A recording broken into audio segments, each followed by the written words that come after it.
Will he ever leave her? He keeps saying he will. Hey, I'm Jack. I've been supporting women in this kind of territory for a number of years, and I've got a short answer and a long answer to this. So let's get right into the short answer, and if you want to stay along for the long answer, I'm going to share some perspectives with you that I think will really illuminate what is happening here and help cultivate your sobriety and clarity about what you need to do. So buckle up. I'm going to be straight to the point. The short answer is no. No, he is unlikely to leave his wife to be in a full-time partnership with you. And I say that from the perspective of the data, right? So the statistics on this, when they've run surveys, they seem to show something about 3% is the occurrence where the guy actually leaves a current partner to be with someone he's having an affair with. So the data is really stacked against you. You might say, oh, so there's a chance, but that is really, it's a slim to none kind of chance.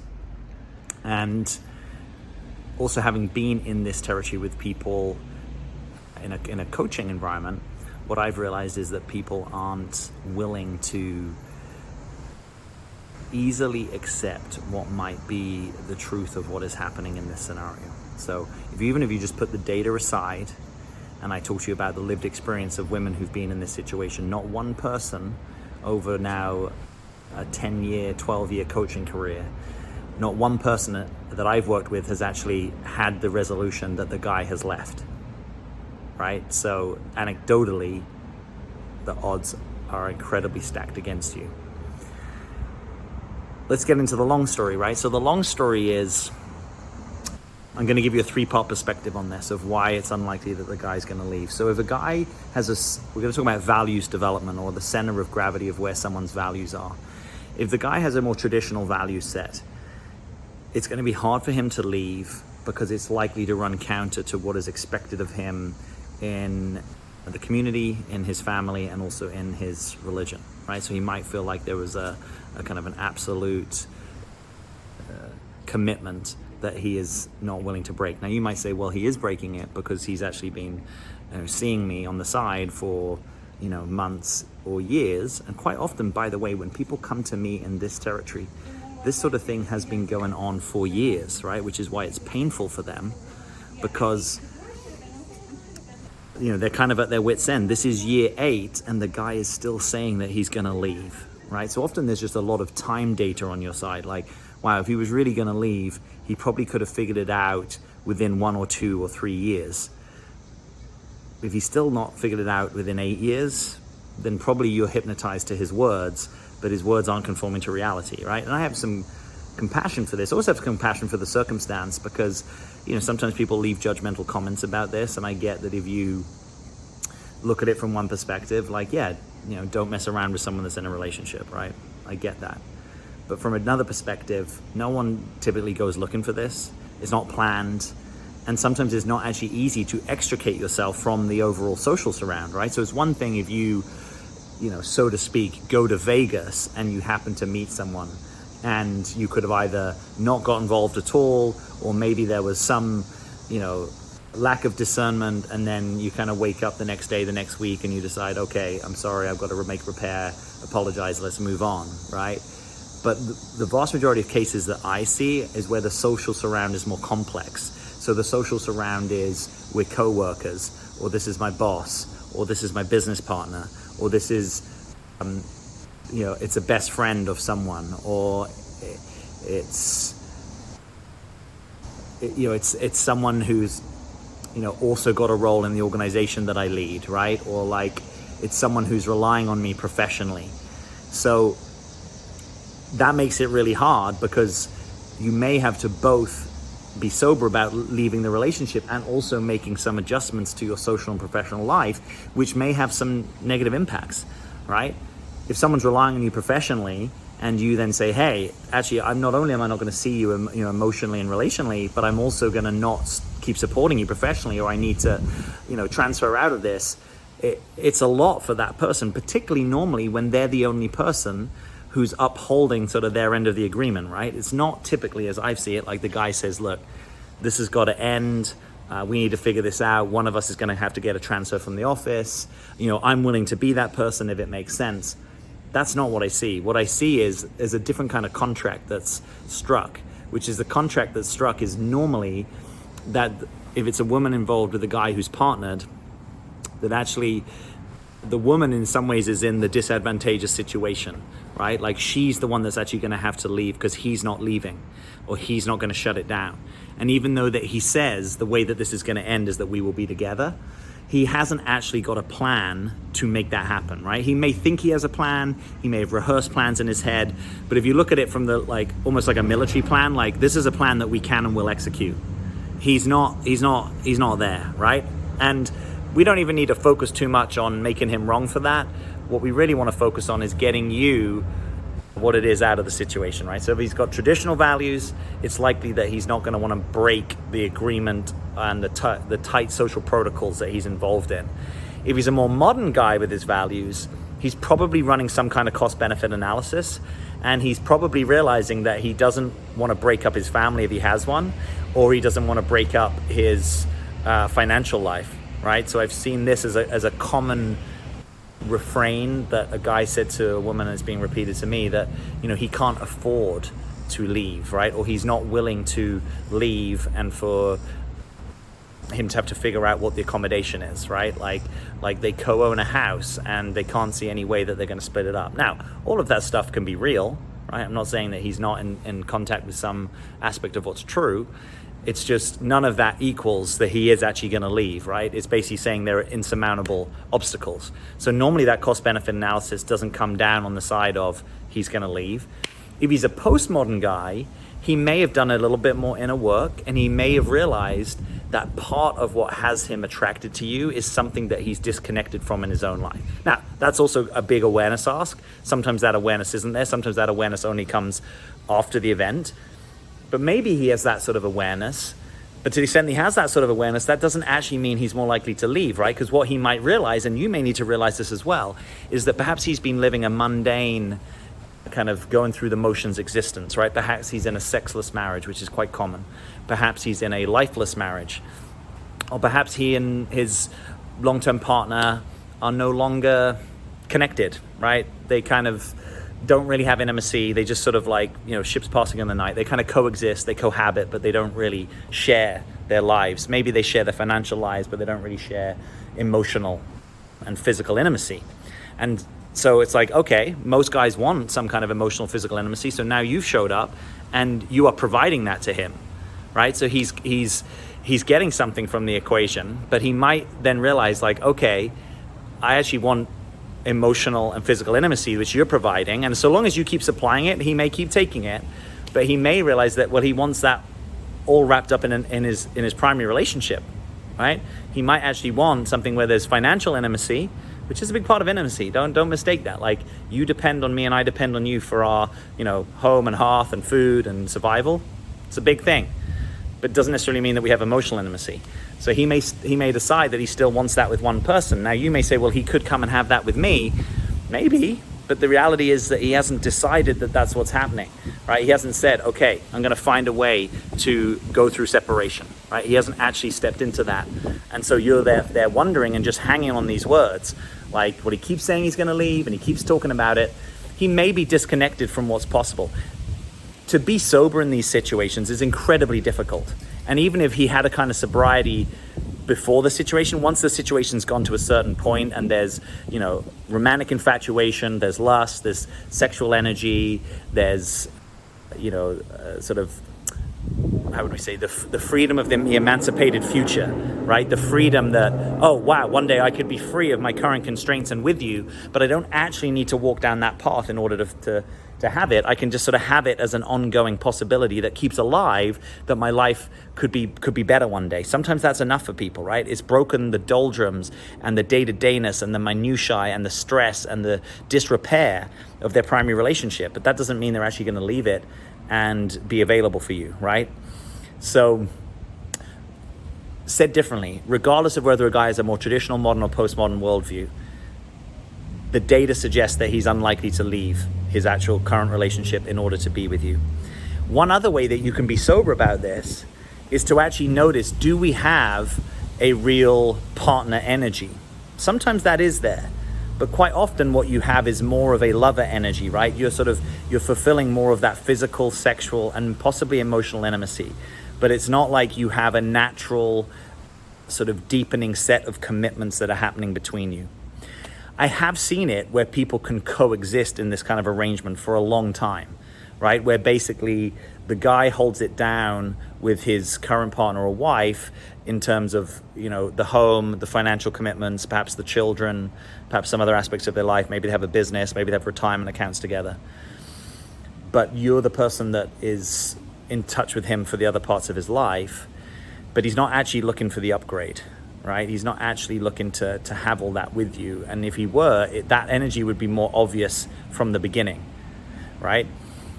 But let's just say in some instances I have seen that there is this other thing where it basically is a set of coexistence where you ongoingly fulfill that role and he ongoingly keeps some kind of commitment. And maybe he's saying, once the kids, leave high school, but then it becomes once the kids graduate, and then it becomes once the kids are on their feet financially, and then it becomes once the kids, can afford rent in New York, or once the kids are able to get on the property ladder. There's often an ongoing, just a goalpost that just keeps getting pushed out there. So you need to be super sober about that. If he's multiply had the promise that he's going to leave and hasn't, don't think that the promise that's been, the red line of the future, so to speak, is the one that he's actually going to stick to, right? It would be easy to think that, but I've super rarely seen it. So I have seen these sort of situations where the person is actually happy enough to say, you know what, yeah, I will be the sort of the weekend girlfriend, but I know that we're not going to live together, and I know that we're not going to, have a family together, or I know that we're not going to, even if we have our own families initially, we're not going to kind of blend or co-parent. It's like I'm a separate domain of his life. And for some people that kind of works. The vast majority of people that I've worked with, that doesn't work for them. That's why they want some resolution, and the resolution they want is, I want the full partner upgrade. And it's not actually available to them, right? You can't just go into the hotel and take the basic room and then you're going to get the upgrade to the suite, right? If that upgrade's available, it's normally available pretty quickly, like the guy kind of knows. There is a thing called love triangles, right? Sometimes people meet someone, it's highly inconvenient. It is a coworker, and they actually realize, you know what? This is tragic. I'm going to have to unwind everything in my life. I'm going to have to unwind agreements that I've been in. I'm going to have to let people down. I'm going to have to speak my truth. I'm going to have to hurt people in order that we can be together, because that's actually more true. And it's more aligned, and it's who I am now. Like sometimes that happens. Sometimes you can even speak to people who, give readings where they'll say that's the kind of the karma, the dynamics that some people have. They don't tend to just meet a person that's single and available. They tend to meet someone, and part of the energy they bring is they sort of wake other people up to the fact that, hey, there's something true here, and it's an inconvenient truth. That's possible, but again, if that's actually happening, normally you know it pretty quickly, and whichever case it is, you normally benefit by disengaging, right? If you've met someone and the truth is they are actually going to leave, which, let's be true, this is like a sub 3% possibility, but if they are actually going to leave, it still benefits from you to say, look, you go figure yourself out, you go, renegotiate your agreements, you go take care of your family, do the things that you need to do, and then you give me the call if you're actually available, right? If you're actually going to walk down that path. But until then, as excruciating and painful as it's going to be for me to let this go, I wasn't looking for it, but here we are. It doesn't get better by you sticking around, right? It just actually gets you more in these false promises, more in the hopes of expectations, of values, of disappointments, more listening to his words and not seeing his actions, more disconnected from your own truth, more lacking sobriety for yourself, more that you are implicated in the hurt of the current situation, right? It's actually better for you if he can tend to that. Now, the reason sometimes people won't do that, one is they're just too connected to the person, right? So they are almost addicted and infatuated, and they can't put it down. And that can be a super difficult place to be. But normally what's keeping that in place is this sense of it's just about to happen, right? So if I get sober, that no, I'm not attaching to any future. I'm non-attaching to that future possibility. I'm going to let him figure it out. Of course, I'm vested in my interest. I'm human. I want it to go a certain way, but I'm actually going to trust that it's going to go the way that it needs to. That makes it easier. When you're really attached that it has to go a certain way, or that it's just around the corner, it often makes it hard for you to let go. The other thing that makes it hard for people to let go is that they think, well, if I turn him away, that might make the decision, right? If I kind of say, look, you figure yourself out and give me the call, it's actually stacking the deck in the direction of no. I don't think that's true. I actually think it's more likely to reveal what is the case.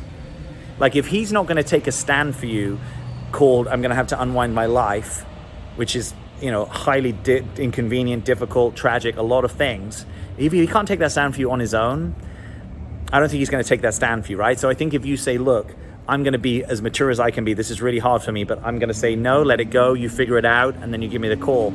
If he's not sure enough about it, he's not going to have to leave anyway. He's going to have to be really sure that he wants to pursue something with you to actually unwind his life, right? So it's a high threshold for entry.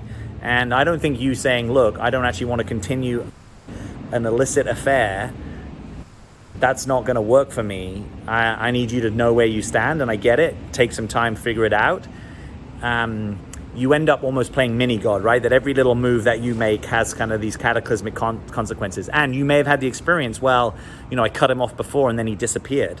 So I did cause it. Did you cause it, or did it reveal it? Did it reveal that he's not actually going to take a stand for you? Because, think of what like Stan Tatkin says, who's an attachment specialist, right? The number one thing of relationship is about primacy. It's about someone who's going to prioritize you and make you the primary concern, that you're in their care.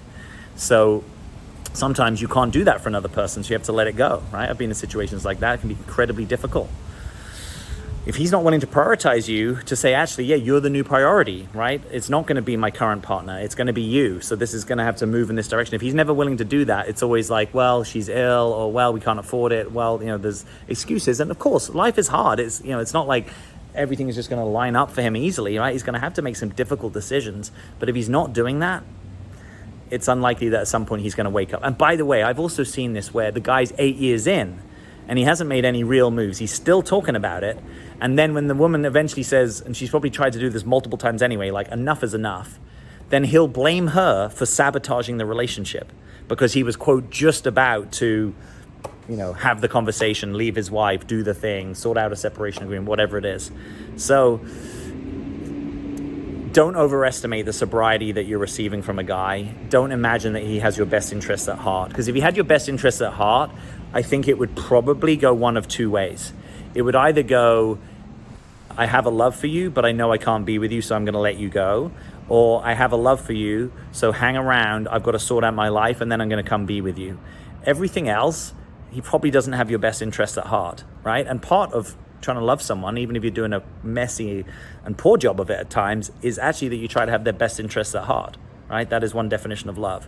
So if he's not going to do that for you now, it's unlikely he's going to spontaneously awaken to that in the future. There's one quick caveat I'll just add in here at the end. I don't know if you saw the movie. It's a 2014 movie with the British actor Eddie Redmayne. It's based on the life of the astrophysicist genius Stephen Hawking, the late Stephen Hawking. And it's a biopic, and Eddie Redmayne is playing Stephen Hawking, who's got this tragic neurodegenerative condition, and it looks about his relationship, and there's a certain point where Stephen Hawking kind of, I think, realizes that he's going to have to release his attachments to his wife to allow her to actually be with someone, because there's just things that he's not able to do and be, and the level of care that he needs, it's almost like a different contract than the one that they struck when they got together. And so if the film portrays it accurately, he ends up kind of being more with his carer, and his wife ends up having a more of a family existence with another guy who came to help and be supportive to their family. That's something different, right? That's actually, we're doing this in a sort of like above board kind of way. Like, yeah, maybe there's some kind of accommodation where the other person knows that this person exists, right? Or maybe there's a level of commitment that someone has to their current partner, but knowing that, maybe a few years from now, they can't be around. And actually in the meantime, they can't really fulfill certain needs. And the other partner feels okay that they get some of those needs met elsewhere. But the vast majority of cases that come to me, it's not this. The affair is not acknowledged. The affair is hidden and illicit. And the guy is quite happy with that status quo. I don't think he's happy in like a deeply fulfilled way. I think he's happy in I'm not going to change it, and I'm kind of tolerating it. And by the way, I've even seen this stuff go on where it's like the guy might be approaching his wedding day and the affair is still happening, and then he's married and he still wants the affair to keep happening. So don't think that he won't continue with these situations. Sometimes he's not going to have a clue how to get out of this, right? It's almost like he's in over his head. He doesn't really know how to end this. He doesn't really know what he wants. He doesn't really know where he stands. And you can't outsource your own guidance to him. You can't keep looking to him to solve your problem. You've got to claim something for yourself. Like, I can see this soberly. Like, even if you've been around the mill a few times, tried to let him go and he keeps looping you back in, there's part of you that knows this isn't really gonna change. And that might be a heartbreaking realization. I don't want to pretend that that's easy. That might be incredibly difficult. But you know what's often more difficult is staying on that merry-go-round of pretending that he's going to leave, pretending that he's going to prioritize you, and just being with the ongoing day in, day out pain of a guy that's not prioritizing you, that's not willing to, and that you're also, you're wreaking something destructing in his own life, right? There's definitely impacts that you're involved in his own life, right? Even if he's in a dysfunctional relationship or in sexless marriage, like that's kind of his to sort out. And you might being a catalyst for his wakefulness, but I don't know if that's a role that you're fully happy to play, right? I don't think most people are there to say, oh, I'm happy, I woke the guy up. He was dead to a part of himself and now he's alive. Normally, you're looking to have a relationship that can go somewhere, and that this is actually it's a sort of a stillborn thing. It can't really progress in spite of all his words, and the only thing that's keeping his words in place is you being disconnected from your own guidance and your own sovereignty and self-empowerment. So it's normally, and this is the kicker here, right? It is a self-empowerment move for you.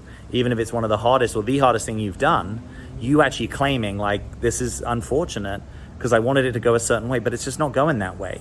And so I'm not going to keep hitting my head against that wall. I'm going to have to bring it to a close. I don't need his agreement to bring it to a close. I don't need him to get it. I'd like it if he did, but it's a unilateral move at that point. Because that's the other place I've seen people get stuck, is they're sort of like, they need him to agree that it's over. They need a joint decision that it's over. And whilst I admire the sort of collegiality of that, the desire to be in a we, you're actually not in a we with him anymore, right? You're moving into your I in a fully and decisive way. And if he'd known how to do that, he would have done it for you, right? If he'd got it like, oh, I can't be with you, so I've got to let this go. Yeah, we're going to have a last meeting, a coffee. We're going to wrap it. I'm sorry, I've hurt you. I'm sorry I brought you into this. I'm sorry I can't be with you. But you rarely ever get that conversation, right? You actually get the other conversation, which is, why are you trying to leave? Why are you trying to sabotage it? We could be together. This is okay. I'll be there for you. Oh, I'm going to make it happen. Eventually when, my daughter graduates, or when my wife passes, or when my wife isn't so ill, or when she's not so stressed with this cycle of work, or when we've just paid down more of the mortgage, or there's like it's an infinite number of things that can go into that space, but it's called, I'm not available to you right now, and I have no actual clear decided intention of how to be with you. And so you've got to call it. Otherwise, you're signing yourself up to more and more pain. And you're also taking a stand for wanting to believe when a guy is telling you something about what's happening between you, that he's telling you something that could be true. And at the moment, you have to kind of dial down and shut off your intuition, because part of you knows this is no different. Like, the thing that you're saying it's the same structure. It's just now we've got a different excuse. Right? And so the only way that you keep that in place is by rationalizing. Rationalizing is a spiritual malady, right? They're fancy words, but it basically means rationalization is your defense against the truth. Your defense, you don't want to be in the truth, right? None of us wants to wake up and be in the truth. The truth is, this guy's not going to be with you. You don't want to hear that truth, so you're rationalizing that when he says he will be with you when X happens, you're willing to believe it. And I don't say that without compassion. It's hard to discern that someone that you want to be with, who's saying I am going to be with you, is actually not telling you what's true about this situation. And he may not even be telling you what's not true, not because he's trying to maliciously misguide you, but he just may be disconnected from what's true. It's very hard for people to see clearly when there's so much emotion and aliveness, and even if it's something that's kind of out of touch, right? So he's not even talking about it possibly to his friends or his family or whoever he'd normally get counsel from. It's very hard to break some of those structures, but you can do it. I've seen people do it, and it's nearly always a call to their own wakefulness. So this can be your moment of transformation, right? This is the real upside for you. Most of what I've talked about up until now is, you're going to go through some loss, or a lot of loss. It's going to be painful. You're going to have to stand up to him. You're going to have to speak your truth. But these are amazing gifts in your life, right? To stand up for yourself, to not take a barrage of rationalization that isn't true, to not have to, manipulate yourself, right? people get on the phone with me and I hear all the ways that he's manipulating them, and I'm like, yeah, that kind of sounds like manipulation. Or let's not even give a negative label. He's disconnected from what's true for him and about this situation. But the real manipulation that hurts people is the manipulation they do to themselves. You can't stop someone telling you what they think is true or giving you their version of events. You can say, hey, I don't agree, or I don't see it that way. But in a sense, they have a right to their own reality. What you have a right to is your own non-manipulable sobriety. And if you've been manipulating yourself in order to stay in rapport with him, in order to kind of sweep things under the rug and stay, in harmony with him so you can keep this thing going, but actually in your deepest part of you, in your bones, the bottom of your heart, he's not going to come for me. Like, he's not there. When you have something goes wrong in your life on a Sunday afternoon, right? He can't just show up for you, right? Because his priority is somewhere else, or his life is constructed with someone else. And yeah, that's difficult, but we didn't say it was going to be easy, but you do get easier by making decisions that back yourself, right? So this is your time to go to work for yourself, honor yourself, stand in your own power, speak truth. He doesn't have to get it. Part of some of this you can put it in an email, you can put it in a text message. This isn't about having a big conversation with him, right? This is where I see people get unstuck. It's almost like they get into the complexity of it, right? Well, he said this, but he said that, but then this happened. People want to get on the phone to me. They want to give me a half an hour blow by blow of everything that's happened. But nearly always where we actually get to is the same thing. He's not leaving, right? And I'm not discounting that all that blow-by-blow account might be heavy, real, emotionally fraught territory, because it is. That's why people want to talk about it. Sometimes I'll just give people space to talk because no one else has actually heard this, or certainly no one else has heard it who has been in this territory with other people or who can hear it with some kind of compassion. So the speaking of that is important. And it still often ends up that we're in the same situation, right? He said he was going to leave. He said it for weeks, months, years. I've seen it decades. He ain't leaving because he would have left. And if you really want to make it clear that you actually need to leave, right? You've made this all about he needs to leave. You need to leave this situation because it doesn't serve you. That's where your wakefulness starts. And you need to be compassionate with yourself. If you've tried many times and it hasn't happened, it can still happen. If you want help, reach out. Let's get support. Let's get you through this. It's important stuff for you to take that stand in your own life. You can do it, but you're doing it through upgrading yourself, right? Through sobriety, clarity, self-trust, self-compassion, seeing what's real, not manipulating your reality, not listening to his words, not being too over there with his reality, rooting down, having your backbone, being in your reality, that you can see this. Even if your reality is heartbreaking, I would rather that you were heartbroken and dealt with it than you are ongoingly heartbroken by having to distort and rationalize. Because you know what? You're still going to have to deal with that heartbreak down the line, but you'll wonder, why did I just keep putting myself through all the same thing, right? It's like that ripping, my language plaster, your language maybe Band-Aid. You rip it off, it hurts. But if you rip it slowly over a long period of time, it hurts way more. It's compounded pain. You are in a compounded pain situation, and we need to have you in your path to clarity and ground in your own life. And that is a wake-up call to yourself. You didn't go looking for this. Maybe life wanted this for you, though, to wake you up to something. Maybe there's something about the aliveness of the connection that you can take forward. Maybe there's something about standing your ground and not being subservient to other people. Maybe there's something about not outsourcing your guidance to men. Or maybe there's a particular type of guy that's often unavailable, and this is the latest unavailability manifestation. There's something in here for you. So don't go to sleep on that. You got to go to work on yourself, but life will pay you back. There'll be something in here for you, even if it's just your own ability to be with your brokenheartedness and love yourself through it.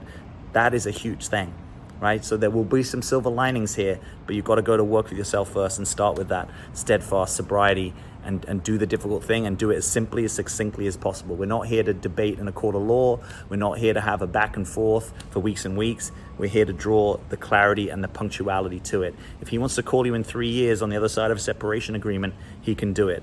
The reality is, it's very, very unlikely that's going to happen. And what is much more likely is that from a more empowered place, you enter a relationship in a different way with the next person. And that's maybe what life wants for you. So please give this video a like if you've listened this far. Please hit me up in the comments, and please reach out to me personally if you want support. I can help you in this territory. Hang in there. You can get through this. As always, I'm Jack. Thanks for being here.